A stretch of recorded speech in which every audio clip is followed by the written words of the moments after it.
편견을 버려야 은혜를 입는다라는 제목으로 하나님 말씀을 전하도록 하겠습니다. 하나님은 누구십니까? 하나님은 자비로우시고 은혜가 많으신 분이십니다. 하나님은 누구든지 은혜를 주시고자 하십니다. 그러나 아무나 주시는 건 아닙니다. 은혜 받을 사람이 있다는 것입니다. 왜냐하면 이 은혜를 받았는데 그것을 귀하게 여기지 아니하고 그것을 헛되게 생각하는 사람들은 하나님께서 은혜를 줄 이유가 없지요. 우리가 기도를 왜 합니까? 우리 기도를 통해서 하나님이 은혜를 주셨다는 것을 이 응답을 통해서 확인하는 것이잖아요. 기도도 안 하고 신앙생활도 정말 바르게 하지 아니하는데 무엇인가 내게 계속해서 하나님께서 도와주시고 그러면은 자기 공로로 오해할 경우가 많습니다. 그러므로 하나님께서 은혜를 베푸시는데 어떤 사람이 은혜를 받는가? 그것이 오늘 예수님을 통해서 우리에게 주시는 말씀입니다. 오늘 본문에 보니까 예수님께서 다니시면서 질병을 고치시고 귀신을 쫓아내시고 주의 말씀을 증거를 하셨습니다. 근데 예수님께서 태어난 곳은 베들레헴입니다. 그러나 자라난 곳은 나사렛입니다. 그래서 사람들은 태어난 곳보다는 나사렛 그 동네에서 자랐던 예수님에 대해서 가는 곳마다 나사렛 예수여 이런 얘기를 하곤 했습니다.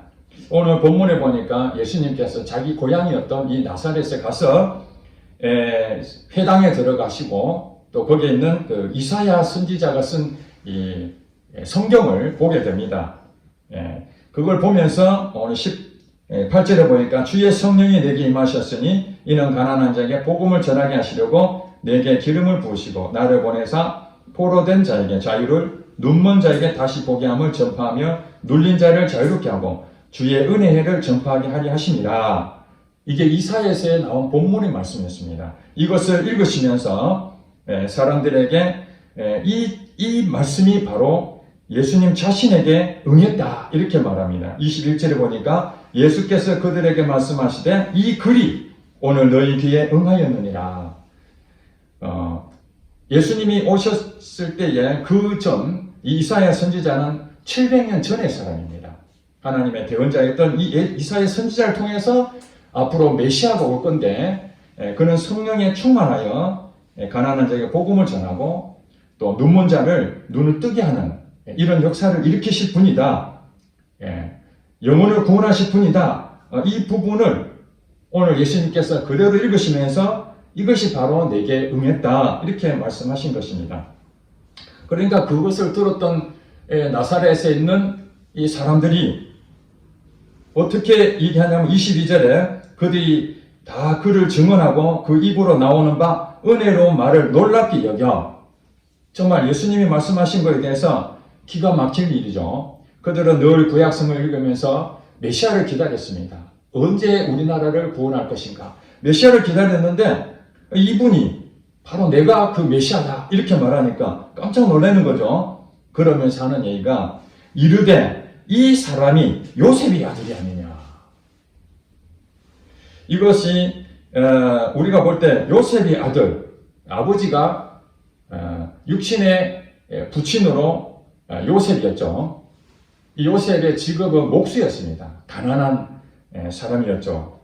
그러니까 예수님은 목수의 아들로서의 하던 일이 무엇이었겠습니까? 아버지를 도와서 목수 일을 했던 것입니다. 비천한 직업을 가진 한 사람, 이 요셉의 아들이 아니냐 하는 얘기는 별것 없는 남들이 알아주지 않는 그 아버지의 아들, 그런 종류로 비하한 내용이 바로 요셉의 아들이 아니냐 이렇게 말한 것입니다.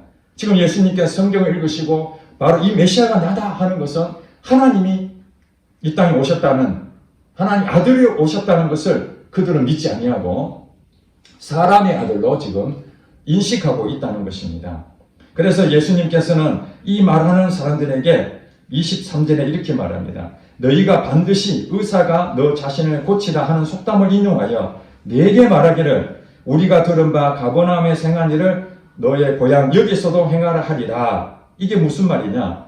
이스라엘 나라에서 속담이 안 했는데 의사야 너 자신을 고치라 하는 속담이 있다는 것입니다. 의사가 하는 일이 무엇입니까? 질병을 고치는 일이죠. 그래서 사람들에게 자기 자신이 뭔가 하지도 못하면서 뭐 남한테 뭘 하려고 하면은 이 속담을 하는 것입니다. 네가 만약에 의사라면 너 자신부터 고쳐야지. 뭘 남을 고친다는 얘기야. 그런 것처럼 예수님이 다른 동네에 이 가버나움은 다른 동네죠. 자기 고향이 아니니까. 거기서 예수님께서 병도 고치고 귀신도 쫓아내고 여러 가지 복음을 전했단 말입니다. 그런 얘기들을 이 나사렛에 있는 사람들은 직접 본 게 아닙니다. 들은 얘기입니다. 그래서 예수님께서 오시니까 너가 만약에 의사라면은 너 자신을 고쳐라 하는 것처럼 밖에서 소문 들어보니까 병도 고치고 귀신도 쫓아내고 뭐 여러 가지 일을 한다는데 이 고향에서도 너희 고향이니까 여기서도 너가 한번 그런 능력을 한번 행해봐 이렇게 말하는 것입니다. 이것이 사실은 비아냥거리는 얘기죠. 진짜로 예수님 보고 한번 정말 사모해서 우리 고향에도 제발 좀 그렇게 한번 이 질병을 고치고 복음을 좀 전해달라 이 사모한 마음이 아니고 들리는 소문에는 그렇게 들리지만은 실제로 이 고향에서 한번 보여줘봐. 말로만 그렇지 실제로 그런 일이 있을 수 있겠어? 이런 얘기는 마찬가지였던 것입니다. 그래서 24절에 예수님께서 이렇게 이제 본심을 얘기합니다. 내가 진실로 너희에게 이르노니 선지자가 고향에서는 환영을 받는 자가 없느니라. 이렇게 말했습니다. 이 선지자는 하나님의 대언자죠. 하나님의 사람입니다. 하나님이 귀 쓰는 사람입니다. 이 선지자입니다. 그 선지자는 이스라엘 백성들 가운데 존중받아야 할 수밖에 없잖아요. 하나님 대언자이기 때문에. 그런데 이 선지자조차도 자기 고향에서는 환영을 못 받는답니다. 왜 그럴까요? 그 선지자가 자라고 성장했던 그 과정을 그 동네 사람들이 너무나 다 잘 알기 때문에 그렇죠. 예. 그것을 알기 때문에 그의 삶에 대해서 하나님의 대언자라는 그 지위를 가졌지만은 그 권위를 인정하지 않는 것입니다. 나하고 같이 소꿉장난하고 장난치고 놀러 다니던 사람이 어느 날 갑자기 대통령 됐다고 생각해 봅시다. 다른 사람들은 그 대통령에 대해 존중할지 모르지만 같이 어렸을 때부터 같이 싸움질도 하고 욕도 하고 나쁜 짓도 하고 그렇게 돌아다닌 그런 것을 경험했던 사람들은 야야야 걔가 그 대통령 됐다며 나하고 어렸을 때 그렇게 같이 놀았는데 이 권위를 인정하지 않는 것이죠. 예. 그래서 우리가 전도하는데 어려움이 무엇입니까? 모르는 사람들한테는 그래도 상대방에 존중하고 그렇게 들어주는데 자기 가족 전도하기가 매우 어렵습니다. 왜냐하면 너무 가깝게 지내니까 자기의 그 잘못된 약점들 다 알잖아요. 이게 너나 잘해라. 그러니까 가족들에게 신임을 받지 못하니까 아무리 좋은 예수님을 전하려 하더라도 배척하는 겁니다. 그래서 예수님께서도 선지자가 고향에서 환영을 받지 못하고 배척당하는 것처럼 예수님을 하나님의 아들로 믿는 다른 지역에서는 다 예수님이 하나님 아들이시구나, 선지자시구나 그렇게 인정을 해주시는데 이 고향 사람들은 전혀 인정을 하지 않는다는 것입니다. 배척하는 것입니다. 그러니까 예수님께서는 뭘 하려고 하더라도 자기 가까운 사람들을 더 가까운 사람이니까 더 베푸고 싶지 않겠습니까? 더 은혜를 주고 싶은데 사람들이 마음이 딱딱하게 해서 안 받으려 하니까 예수님께서는 고향 땅에서는 기적을 베푸지 않았다고 성경은 말하고 있습니다. 해주고 싶어도 그들이 은혜를 사모해야 되는데 그 좋지 생각하니까 예수님조차도 자기 고향 땅에서는 기적을 베푸지 않았던 것입니다. 그러면서 예수님께서 구약 성경에 이스라엘 백성들은 구약 성경을 잘 알거든요. 그러니까 구약 성경에 두 사건을 들어서 그들에게 설명합니다. 하나님 말씀을 전했는데 그걸 은혜를 받는 사람이 있고 받지 못한 사람이 있는데 이 두 사건은 은혜를 받은 사람을 얘기합니다. 25절에 보니까 내가 참으로 너희에게 이르노니 한 사건은 엘리야 시대 때입니다. 엘리야 시대 때 하늘이 3년 6개월간 닫히 온 땅에 큰 흉년이 들었을 때에 이스라엘에 많은 과부가 있었습니다. 그 다음에 26절에 보니까 엘리야가 그중 한 사람에게도 보내심을 받지 않고 오직 시돈 땅에 있는 사렙다의 한 과부에게 뿐이었으며, 그러니까 엘리야 시대가 있고 엘리사 시대에 있는데 한 사건은 엘리야 시대 때 있었던 일입니다. 그때 하나님께서는 이 이스라엘에게 진노하여 비를 내리지 않았습니다. 3년 6개월 동안 가물었다는 얘기입니다.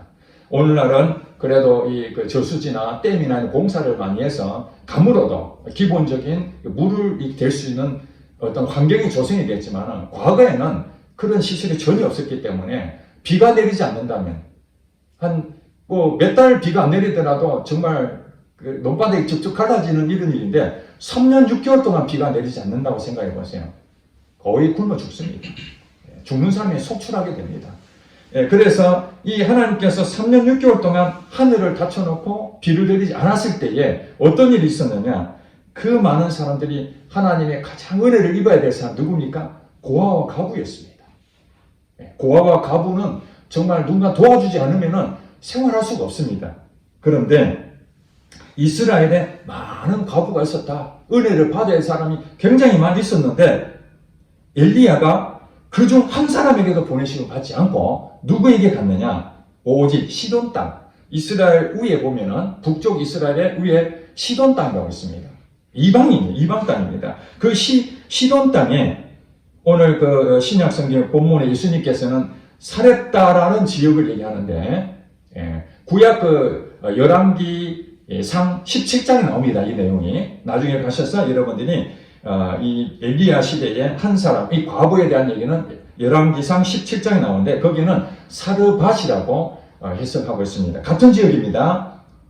사르밧이나 사렙다나 같은 지역인데 이 사렙다의 한 과부에게만 엘리야 선지자가 거기 갔다는 거예요.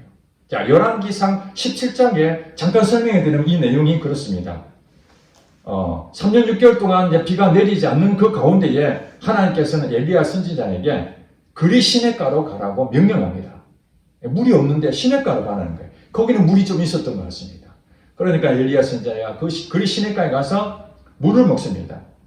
그리고 까마귀를 보내서 떡과 고기를 밤낮으로 공급해 주십니다. 하나님께서는 하나님의 사람에게는 아무리 가물어도 먹을 것을 공급하신다는 사실 믿으시기 바랍니다. 하나님 믿는 사람들은 하나님께서 어떻게든지 먹을 것과 입을 것과 쓸 것을 채워주시는 것입니다. 그래서 이 그리시네가에 가서 이제 그 생활했는데 이제 시간이 지나면서 그 시내가가 말라버린 거예요. 그러니까 하나님께서는 다시 이 엘리야 선지자를 먹을 방법을 찾는데 어디로 보내냐면은 너는 시돈 땅 사렙다의 한 과부에게 가라. 내가 그에게 명령하여 너에게 먹을 것을 주도록 하겠다. 그렇게 해서 엘리야 선지자가 이 사렙다로 가게 됩니다. 그래서 한 과부를 만나게 되는데 여러분 이제 여기서부터 참으로 이 놀라운 일들이 일어납니다. 이 과부에게 가서 먹을 물을 좀 달라. 그리고 내가 먹을 떡을 좀 가져오라. 그렇게 말을 했습니다. 그러니까 이 과부가 하는 얘기가 선지자여 나는 지금 우리 집에 있는 것이 통에 가루 조금밖에 없고 병에 기름이 거의 동이 날 정도밖에 없는데 지금 아들 하나 있는데 이 아들 하나하고 마지막 떡 하나 만들고 이제 죽으려고 그렇게 생각하고 있습니다. 이런 기가 막힌 얘기를 하는 겁니다. 자, 엘리야 선지자는 하나님 명령에 의해서 자기가 먹을 거리를 이 과부를 통해서 공급하실 거를 믿고 갔는데 현실은 이 과부가 지금 마지막 먹을 거리를 가지고 죽겠다고 지금 이 상황에 왔는데 어떻게 거기서 먹을 거 달라 할 수 있겠습니까? 상식에 맞지 않는 얘기입니다. 과부도 마찬가지죠. 아니 아무리 어렵다 하더라도 벼룩에 간을 빼먹지 마지막 먹고 죽을 요 정도밖에 없는데 그걸 달라고 하냐고. 여러분 상식적으로 이해가 됩니까? 저 같으면 못할 것 같아요. 우리 성도들에게 하나님께서 너가 먹을 거리가 있는데 한 성도에 가봐라. 그러면 그가 먹을 걸 줄 것이다. 그래 갔습니다. 갔더니 진짜 집도 난무하고 정말 먹을 수도 없고 죽을 거리 먹고 있는 그 상황에서 성도님 제게 먹을 것을 주세요. 아이고 목사님 오셨습니까? 이제 제가 있는 것 잠시 다 떨어지고 오늘 한 끼 이제 남은 거 있는데 이런 상황이라고 생각한다면 전 못할 것 같습니다. 어떻게 사람으로서 그럴 수 있겠습니까? 참으로 좀 여유가 있는 사람한테 대접받아야 마음이 편안하지. 마음이 불편해서 할 수가 없는 거죠. 그 엘리야 선지자도 당황했을 것입니다. 하나님이 정말 나를 먹이시려면 좀 괜찮은 잘 사는 집에 가서 좀 얻어먹게 해야 좀 덜 미안할 텐데 한 끼 마지막 먹고 죽을 사람한테 나를 보내다니 이런 마음이 있었지만은 여러분 있었지만은 하나님 말씀에 순종하여 그에게 요구를 합니다. 또 이 과부도 마지막 한 끼 먹고 죽으려 했지만은 주의 종이 와서 그걸 달라 하니 정성스럽게 만들어서 자기가 먹을 거리를 이 엘리야 선지자에게 대접을 합니다. 그러고 난 다음에 하나님께서 엘리야 선지자를 통해서 축복을 해줍니다. 그 통에 가루가 있는데 이제 거의 밑바닥에 있고 이 병에 기름 있는 이 부분을 3년 6개월 동안 비가 오지 않은 이 가뭄 상황에서 스스로 자급자족할 때까지 하나님께서 그 통의 가루와 병의 기름이 마르지 아니하도록 축복해 주셨다는 사실입니다. 그러니까 마지막 먹을 거리를 인간의 생각으로 도저히 있을 수 없는 일이지만 주의 종이 말씀하시니까 어차피 한 끼 먹고 죽거나 이래도 죽거나 저래도 죽거나 말씀에 순종해보자 하고 드렸더니 결국에는 그 하나 드린 것이 그에게는 계속 살 수 있는 길이 열린 것이죠. 이것이 은혜다. 이렇게 지금 예수님께서 사르밧 이 과부에 대한 한 세를 말씀하신 것입니다. 또 한 사례는 그의 제자였던 엘리사 선지자 때 있었던 일입니다. 그때에 이스라엘에 많은 나병 환자가 있었다는 거예요. 옛날로 막 문둥병이죠. 문둥병. 피부가 막 썩어 들어가는 이 불치병입니다. 이거는 사람들하고 접촉할 수도 없고 사람들이 저주의 병이다. 그렇게 인식을 하고 있었습니다. 그런데 27절에 보니까 이스라엘에 많은 나병 환자가 있었을 때 그 중에 한 사람도 깨끗함을 받지 못하고 오직 수리아 사람 나만 뿐이었습니다. 오늘 본문에는 수리아 사람이라는데 그 구약 성경에 보면 아람 사람이라고 말합니다. 아람과 수리 같은 나라입니다. 그 나만이라는 사람은 아람 땅에서의 그 군대 장관으로서 아주 명성이 자자했습니다. 사람들에게 존중을 받았던 사람입니다. 그런데 이 나만 장군이 나병에 걸렸어요. 불치병에 걸렸다는 얘기죠. 부귀영화를 다 누려본들 무엇합니까? 자기 몸이 이제는 썩어서 사람들에게도 부끄러워서 수치심이 있는 이것 때문에 그는 사실 살 소망이 없는 겁니다.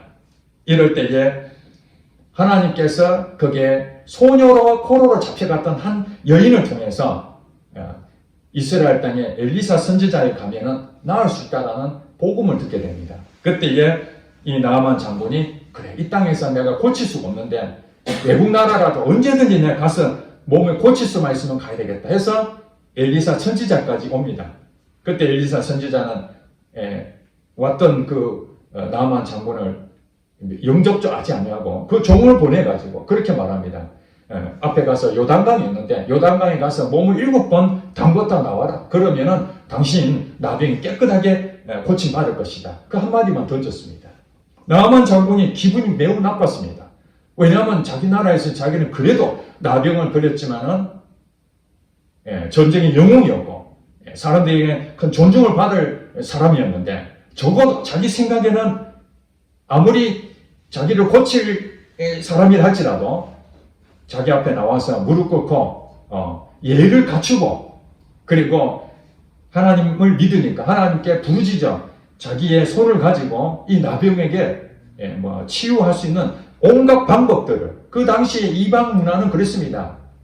자기가 믿는 신을 이렇게 정성스럽게 이렇게 행동으로 취하고 그렇게 해서 그 부위에 손을 얹거나 흔들거나 여러 가지 그런 작업을 하게 됐는데 그런 이들은 전혀 없고 그냥 말 한마디 하는 거죠. 강에 들어가가지고 7번 씻고 나오라는 것 뿐이라는 겁니다. 그리고 화가 나서 뭐 이런 게 다 있나. 우리나라에도 다메섹 강이 있는데 이보다 더 깨끗하고 좋은 데 있는데 내가 뭐하러 이런 데 하겠어. 돌아가려고 합니다. 그때 그의 종이 이런 얘기 합니다. 장군님, 그분이 요단강에서 7번 들어갔다 나오라 하는 거 이보다 더 심한 얘기를 하더라도 들어야 안 되겠습니까? 나병을 고치려면은 이것보다 더 큰 일을 해라도 할 수밖에 없는데 이 정도는 해야 되겠습니까? 그러니까 자기 마음을 누구를 때리고 그게 맞구나. 내가 지금 나병 걸린 것이 더 중요한 건데 내 가치에 대한 부분은 잘못됐구나. 이 편견을 버리고 물에 들어가서 7번만에 나왔더니 나병이 깨끗하게 나왔습니다. 은혜를 입은 것이죠. 이 두 사건을 예수님께서 설명을 한 이유가 무엇입니까? 자, 중요한 포인트가 있습니다. 이스라엘에 많은 과부가 있었지만 아무도 하나님은 그들을 은혜를 베푸지 않았습니다. 단 한 사람, 이방에 있던 한 여인, 그 과부에게만 먹을 것을 주었다는 것입니다. 또 이스라엘에 많은 나병 환자가 있었지만 단 한 명도 낫지를 못했습니다. 딱 한 사람, 이방인이었던 나만 장군만 나왔습니다. 그러면 하나님께서는 은혜를 베푸시는 하나님이신데 다 은혜를 베푸시면 좋을 텐데 왜 자기 민족의 이스라엘 사람들은 한 명도 낫지를 아니하고 오히려 이방 사람에게 은혜를 베풀었을까요? 그렇습니다. 하나님의 은혜를 받은 이스라엘 백성들은 하나님을 전적으로 의지하고 하나님에 대해서 은혜를 잊어버리지 아니하고 처음 마음을 늘 가졌어야 되는데 그들의 삶은 엘리야 시대가 어떤 시대입니까? 아합 시대 아닙니까? 바알과 아세라 상을 섬기고 우상을 열심히 섬기던 시대였습니다. 이어서 엘리사 선지자 때도 마찬가지입니다. 하나님이 기적을 베풀어 줬는데도 불구하고 그들은 끊임없이 하나님의 은혜보다는 이방 신을 쫓아갔던 자들입니다. 그들에게 은혜를 베풀어 줘 본들 그들은 은혜를 망각하고 엉뚱한 데 쓴다는 것입니다. 그러나 이 이방의 사람이었지만은 자기 편견을 가지고 있는데도 불구하고 하나님 말씀하시니까 자기 편견을 버리고 하나님 말씀에 순종했더니 그들이 은혜를 입게 된다는 것입니다. 자, 이렇게 하니까 거기 있던 사람들이 이 말 듣고 그렇구나. 우리가 교만했구나. 내가 은혜를 받지 못했구나. 예수님이 이 고향 땅에서 은혜를 베푸는 것은 내가 겸손해야 되는데 이런 마음으로 주님 우리가 잘못했습니다. 이렇게 얘기해야 되는데 예수님께서 이 사건을 얘기를 하자마자 28절에 뭐라고 합니까? 회당에 있는 자들이 이것을 듣고 다 크게 화가 나서 29절에 일어나 동네 밖으로 쫓아내어 그 동네가 건설된 산 낭떠러지까지 끌고 가서 밀쳐 떨어뜨리고자 하되 오히려 예수님을 더 죽이려고 합니다. 여러분 하나님 말씀을 들을 때에 그 말씀에 내가 생각해 보니까 아니다고 생각하면 사람을 죽이려고까지 합니다. 너무 악한 일 아니겠습니까? 하나님의 아들이신 그분이 이 땅에 오셔서 우리에게 복음을 전하고 나를 믿는 자는 구원을 얻으리라 그렇게 말하면 어떤 사람들은 너나 잘 믿어라. 오늘날 무슨 신이 있어. 그리고 예수 믿는 사람 핍박하고 예수님을 부정할 뿐만 아니라 개독교 그 다음에 또 여러 가지 온갖 욕설을 막 퍼붓습니다. 그러나 하나님의 은혜를 사모하는 사람들은 자기 자신이 얼마나 부족한지를 깨달았기 때문에 예수님을 믿는 것이죠. 여러분, 저와 여러분들이 예수를 정말 인격적으로 만나고 믿는 이유가 무엇입니까? 우리가 잘나서 그렇습니까? 아닙니다. 우리는 이방 사람이었던 이 사르밧의 한 가부처럼 나아만의 이 아람 땅의 그 장군이었던 이 나아만의 이 나병 이것이 없었으면 그는 하나님 앞에 나올 이유가 없잖아요. 연약한 그 상태이기 때문에 은혜를 구하러 나온 것 아니겠습니까? 오늘 저와 여러분들은 하나님께서 우리가 은혜가 정말 필요한데 하나님 은혜를 주시옵소서. 은혜가 입을 잘한 걸 아쉽기 때문에 이스라엘 백성들을 놔두고 오늘 전 세계에 퍼져 있는 그 한국 땅, 이 조그마한 이 조선 땅에 선교사를 보내셔서 그리고 오늘 우리들까지 그 말씀을 들을 때에 참 내가 어떻게 구원을 얻을 수 있을까? 그것을 생각하며 예수님을 나의 구주로 영접한 그 일로 인해서 우리가 이 정말 하나님의 백성이 된 것이 아니겠습니까? 이것이 바로 사렙다의 한 과부와 또 수리아 사람 나아만, 이 사람이 은혜 받은 이유입니다. 편견을 버려야 은혜를 입는다는 것입니다. 사람들은 자기 가지고 있는 편견이 다 있습니다.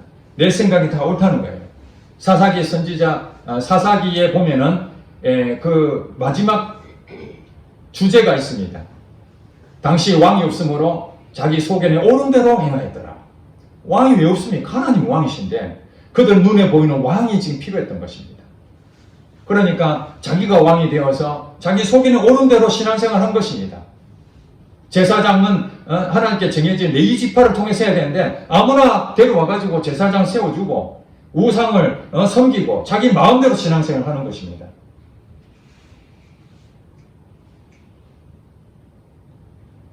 편견을 버렸던 이 과부 보세요.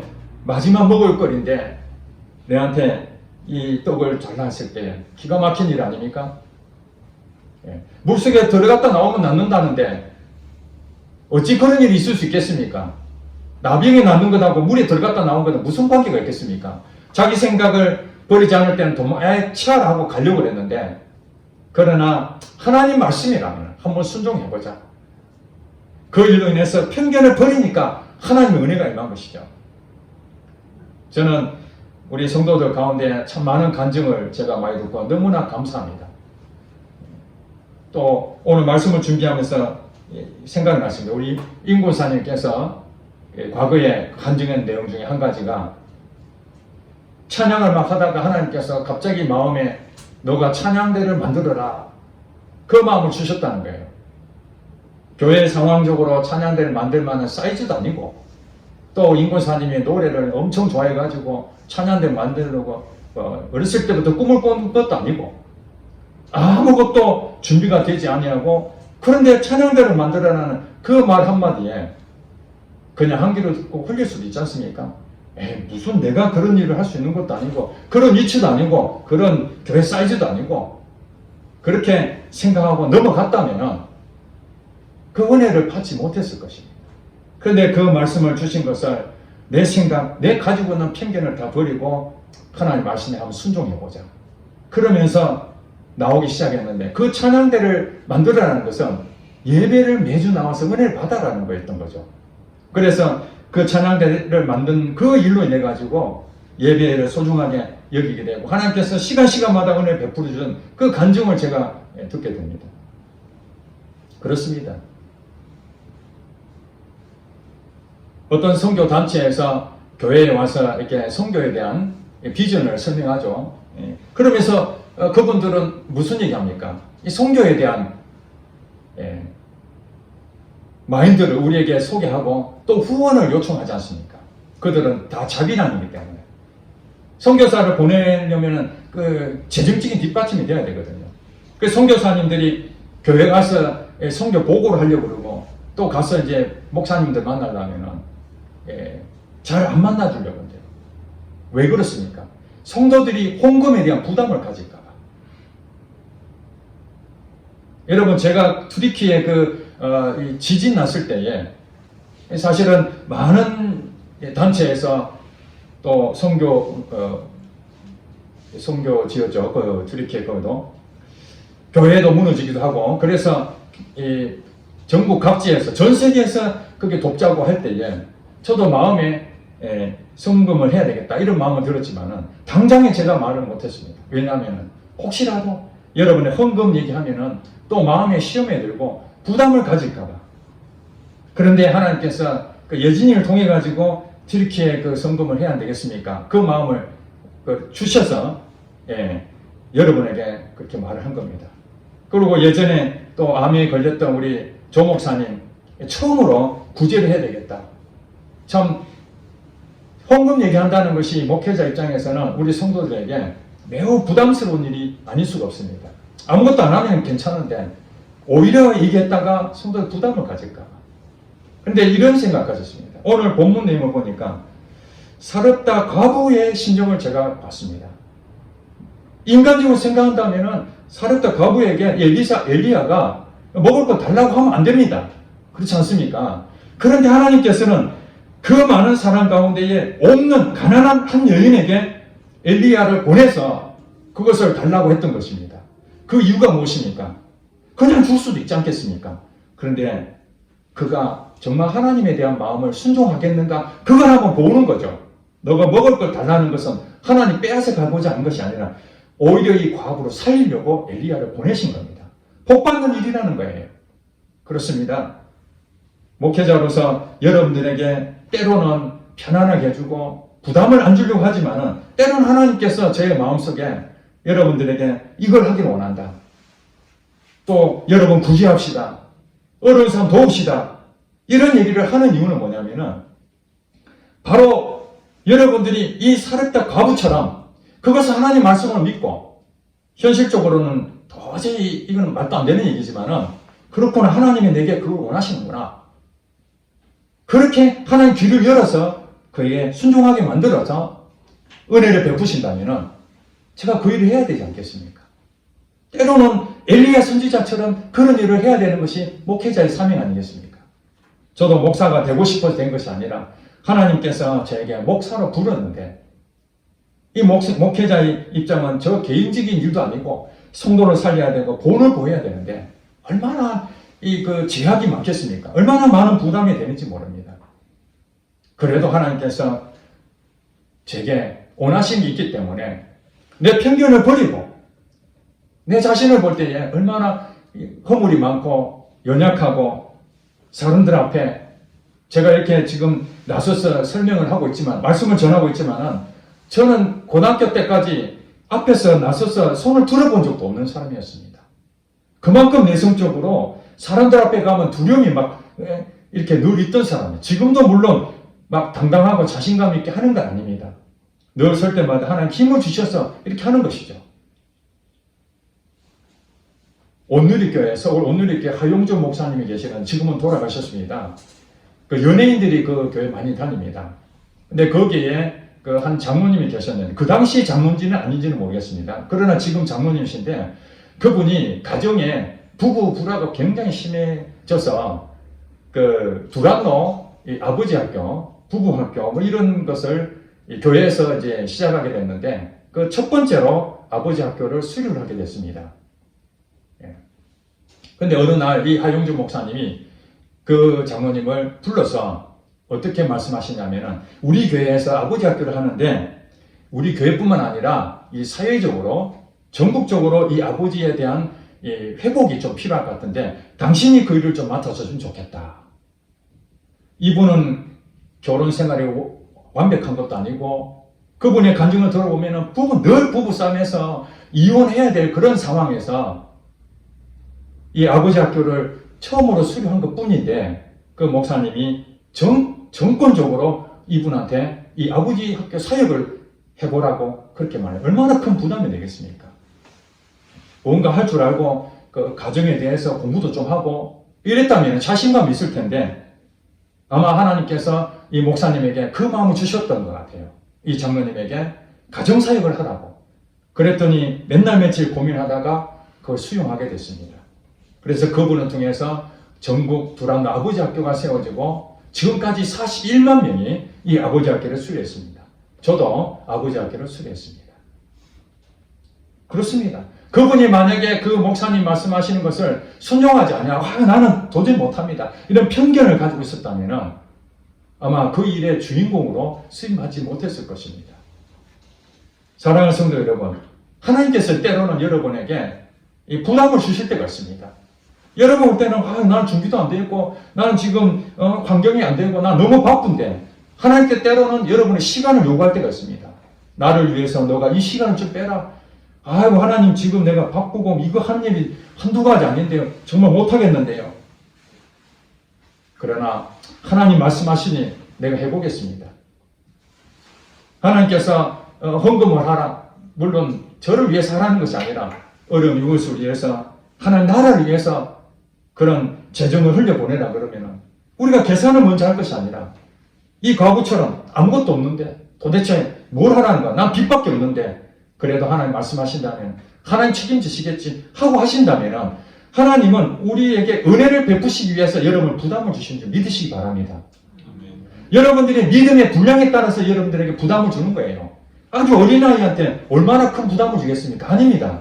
하나님은 그 수준에 맞춰서 우리에게 부담을 주는데 그 부담을 주는 이유가 무엇입니까? 여러분에게 은혜를 주려고. 우리는 뭐 해야 됩니까? 편견을 버려야 됩니다. 우리가 할 것은 없습니다. 내 생각, 내 판단 이것을 가지고 있으면은 이 하나님 말씀이 이해가 안 되죠. 그리고 내가 자신 있고 내가 잘하고 그러면은 우리는 은혜에 대해서 사모 안 합니다. 내가 어렵고 내가 힘들고 잘 안 되고 이거 보세요. 마지막 한 끼 먹고 죽으려고 하니까 은혜가 필요한 거 아니겠습니까? 질병이 있으니까 은혜가 필요한 거 아니겠습니까? 여러분 가운데에 정말 구원을 시켜야 될 우리 가족 가운데에 내가 능력이 있어서 그를 변화시킬 능력이 있다면 그거 하면 되는데 아무리 해도 변화가 안 되는데 그러니까 하나님의 은혜가 필요하잖아요. 그러면 내 편견을 버려야 됩니다. 믿음의 분량 따라서 하나님께 부담을 주시고 저도 마찬가지. 여러분 가능하면은 부담을 안 주려고 애를 썼는데 하나님 때로는 제게 부담을 주기도 해요. 그럴 때마다 고민합니다. 혹시 우리 성도들 시험에 들지 않겠나? 이거 부담 때문에 아유 거절하면 어떡하나? 차라리 말을 안 했으면 관계가 나빠지지 않을 텐데. 그런데 그것을 수용하게 되면은 여러분 복을 받는다는 걸 생각할 때 때로는 부담이 되지만은 여러분에게 말을 할 때 기도해 보시기 바랍니다. 하나님에게 은혜 주시는 거 아닌가? 그래서 오늘 이 말씀을 듣는데도 끝까지 예수님을 부인하고 버려버린 사람들은 그러니까 나사렛 땅에서 무슨 선한 것이 나겠느냐 이런 소문이 날 정도로 그들은 질병도 고침도 못 받고 하나님의 역사를 보지를 못했습니다. 그러나 다른 지역에서는 은혜를 사모한 그 지역에서는 모든 사람들이 하나님께 은혜 베푸기를 나온 모든 무리들에게 예수님께 불성이 있어서 그 나온 모든 사람에게 깨끗하게 병을 고쳐주셨다고 성경에 말하고 있습니다. 그렇습니다. 저와 여러분들은 하나님의 은혜를 입은 자입니다. 은혜를 입었는데 교만해져 버리면 은혜를 이제 다 끝나버립니다. 끝까지 겸손하고 끝까지 하나님만 바라보고 나는 죽고 오직 예수님이 나를 통해서 일하시기를 바라고 믿음의 분량에 따라서 그 부담이 올 때마다 하나님 감사합니다. 아무것도 모르지만 한번 해보겠습니다. 그러므로 여러분 하나님의 귀하게 쓰임받는 여러분 되시기를 주의 이름으로 축복합니다.